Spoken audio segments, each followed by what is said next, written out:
చక్కగా మనము చదివినచో జీవితమంతా వెలుగునులే, సౌఖ్యములెన్నో కలుగునులే, అందరూ మనలు మెచ్చునులే, హాయిగా కాలము సాగునులే.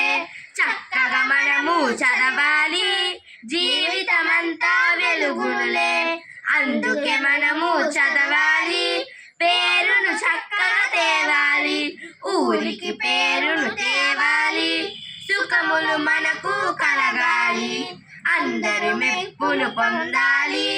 చక్కగా మనము చదవాలి, జీవితమంతా వెలుగునులే, చక్కగా మనము చదివినచో జీవితమంతా వెలుగునులే, చక్కగా మనము చదివినచో జీవితమంతా వెలుగునులే, చక్కగా మనము చదివినచో జీవితమంతా వెలుగునులే, చక్కగా మనము చదివినచో జీవితమంతా వెలుగునులే, చక్కగా మనము చదివినచో జీవితమంతా వెలుగునులే. సదరం వెంకటరావు రచన, గానం విద్యార్థులు.